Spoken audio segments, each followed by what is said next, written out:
right, boys, we're out here on Lake Martin. We just pulled up, just got the boat in the water, and it's been freaking hot recently, probably high 90s, even 100s, and today the weather dropped off a little bit. We're kind of high 80s, should be around there the whole time, and so I don't know if you can tell, it's a little overcast at the moment, so it definitely should be a good day to get some solid bites. We got our boy Zander taking us out. It's his boat. He's a 3-time state champion in Alabama, so he knows what he's doing. A lot more than me and Ross do, so y'all stick with us. We're gonna try to make something happen for y'all. No way. No way. That's a snag. All right, so we're gonna get to it. It's around 9:45, 10 o'clock. It's about that time. Let's get to it. Let's go.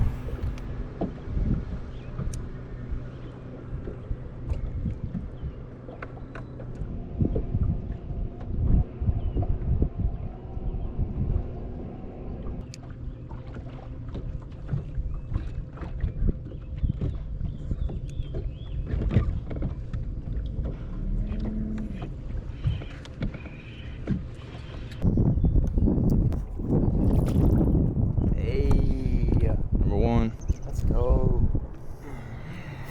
On the board. Probably made a lot of video of this guy catching a bunch today.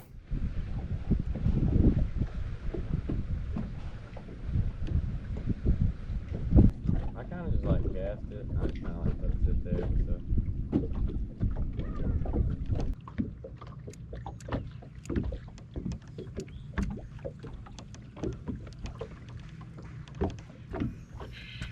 There it goes again.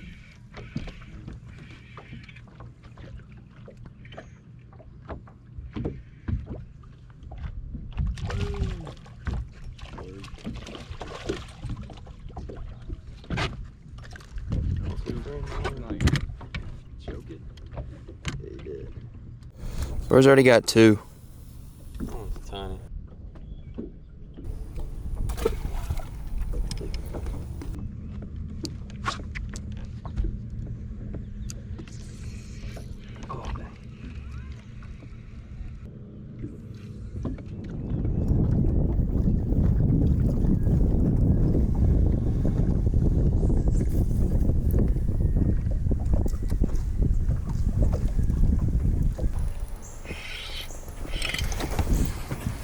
Another one. Look at there. Tiny, bro. This thing is tiny. It's a fish, though. It's got to be at least 3 pounds. Look how big he is. Maybe 4. Flip. All right, Samuel. Keep it. All right, I'm next.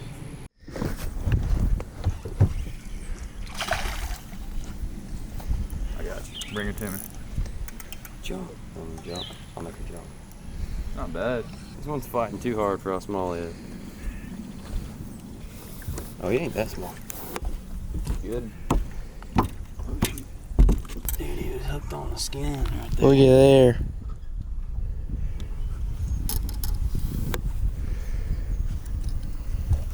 You've almost caught it to me. I've caught about 4 or so. Me and Ross both hit our limits, so. Yeah. This one feels big. It might not be. I don't know how big he is. It looked big on the thing. Please don't come off. We need a toad. I hope he is. Sometimes they fight hard and they aren't big. I think it's a tuna. You see him? No. You see him yet? I mean, why is he fighting so hard? There he is. Is he big? I barely saw him. He didn't look big. No, he doesn't. I mean, I don't know why he's fighting so hard. Not bad. Dude, this is ridiculous. Is your drag like really low? No. Oh, he's big. Oh, shoot. Oh, shoot, he's big. Oh, shoot. That. Let's go. Ooh, that thing is pretty big. Hold him up. Yeah. Let's go. That one is pretty big. Kiss him. Dude, this is gonna suck riding back.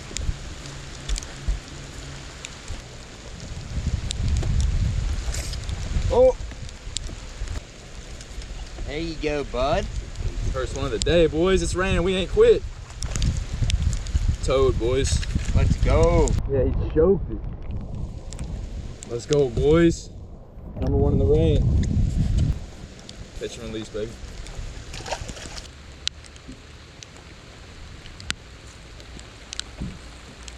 There we go. Look at that. First one in the rain. Let's go. You gonna throw him back? On the board. That's a good one. Man. Jump. He gonna jump. Oh, that is a good one. Dang.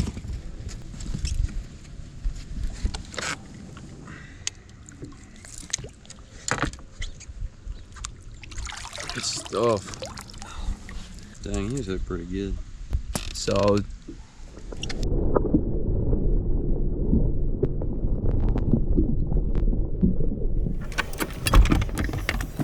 About 12 o'clock. Caught about 12 fish. Started to rain a little bit, but the sun's coming back out. May go for a couple more hours, see what we can do. But it's been a hot start of the day. 12 fish is pretty good. We went like a couple days ago and caught one. Awful. So Lake Martin's definitely the spot. We're gonna get back to fishing and see if we can catch some more. So we'll see. Oh shoot. We're responsible people around here. Safety first, kids. Always remember that.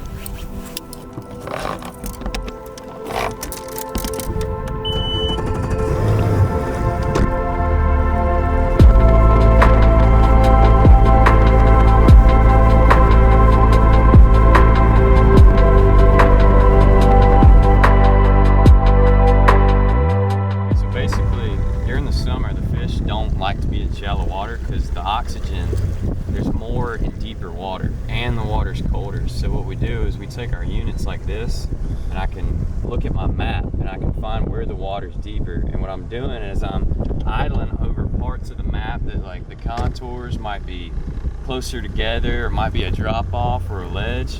And I'm looking for schools of fish or I might find a brush pile. So like we're idling here, I'll show you what's a fish and what's not. So right here, we've got this. This is a brush pile. I'm not sure how big it's about 5 feet tall. It's not very good looking brush pile, but I can take a waypoint and I can mark it right there. And so we've got two brush piles here. So I mark the top of that, and you can, if I zoom in on what this brush pile looks like, I can see little leaves coming off. I can see little tiny fish. I don't see any bass. When I'm looking for bass, I'll sometimes come over here. See, that might be a bass. Doesn't really look like one. There's a fish right there. But I'm looking for stuff like that. You want some underwater structure that you're looking for. You want, because they're not just gonna hold out in the dead center of the lake off of nothing. Some will, but it's very hard to get. Now I've already got some waypoints marked right here. This is like some rock I found. You want to look for stuff like rocks too, because in the winter the rocks will attract heat, and in the summer they'll attract cold water. So if I can find any rocks that are in really deep water, fish will like to get off of them. And I'm looking around here, you can see all this. This is not bass, but it's some sort of fish on the bottom. It might be crappie, it might be a bunch of white bass. Some of these probably are bass mixed in, but you just want to idle around and look for schools of fish, because if you keep fishing the bank and fishing docks, you're never going to catch anything when it gets really hot. So when you're fishing, are you just dragging your bait across the bottom? Well, what I do is I'll mark the waypoint, and I can press on the waypoint and I can see how far away I am from it, and I'll throw like 50 feet across it and then I'll drag it back. And it depends on what bait you're using, because sometimes you use a crankbait and sometimes you use a shaky head. But it's all, you have to find the pattern. You have to go through a certain amount of baits. Like if you're fishing a tournament in your practice period, you want to see what they're biting. So like you want to try a crankbait, you want to try a shaky head or a hair jig, and then you want to test out and see which one they're going to bite in the tournament, because you don't just want to show up to the spot without knowing anything about it. You want to change what worms you're using. You don't want to use what everybody else is using. Yeah. And if the lake's got a lot of people fishing and the fish are real finicky, what you can do is you can take a crankbait and you can burn it through there and bounce it around and try to get them to react to it. But yeah, it's really important to use these graphs, because if you don't during the summer, you're probably not going to catch any fish, because they're all leaving the bank. It's getting too hot. And like this past week, it was 104 degrees. None of the fish are going to be in 2 feet of water because there's no oxygen. So you want to get a good unit for your boat. You want like Like this is a Lowrance, and the Lowrance is good because it's easier to use. See, I can touch screen all this. On like a Humminbird, you have to press all these buttons over here, and it's hard to use. And by the time you've idled over the spot, you've already missed what you're trying to get.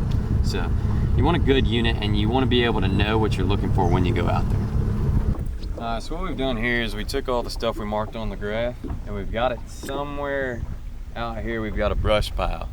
And I fished it before, so I already knew it was there, but I was able to go back over it and mark where I saw fish. So what I'm gonna do now is I'm gonna look at my graph down here. I've got my waypoint marked, and I'm probably about, from what it says, about 50 feet away. And I can look at my live scope, and I can also see it. And I can go and I can cast to it. So I just cast it about 50 feet out to where my waypoint was, and I can see the fish down there.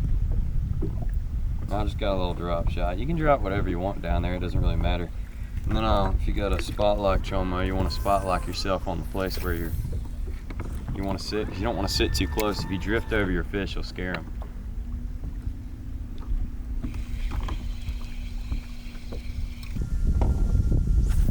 There's a good chance of a second.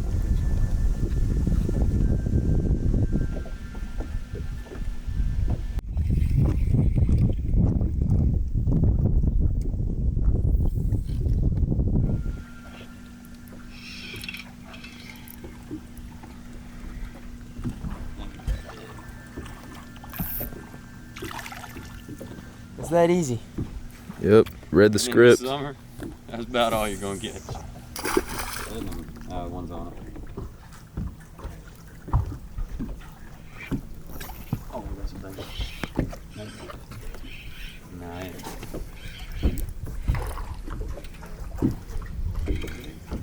Be better than the last one. Oh, he just clutched. I think what we marked was a bunch of small spots. I saw a few big ones on there, but I don't think any of those is gonna bite. Alright, I see 2 fish, about 2 pounds. So one of these bites. No way, no way. No way you got it. No way.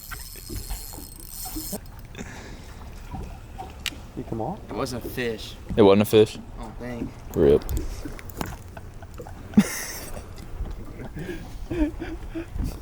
Oh shoot, there's a ton of them out there. Get this, get this.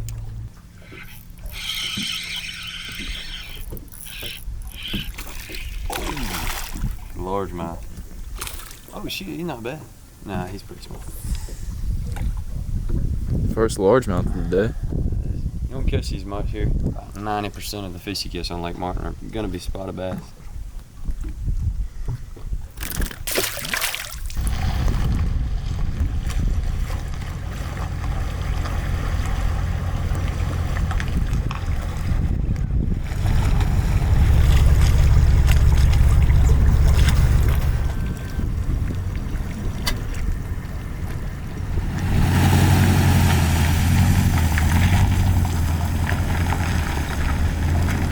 Alright boys, that's gonna do it for the Lake Martin trip. We're out there for about 4 hours, and I would say it's pretty successful. Caught around 15, 20? Yeah. Probably around 15 to 20, all spots, 1 largemouth, so. Mostly Zander, but Yeah, it was all that dude. Me and Ross didn't do much, honestly, but it was a fun day, so I hope you all enjoyed. Big shout out to Zander for taking us out.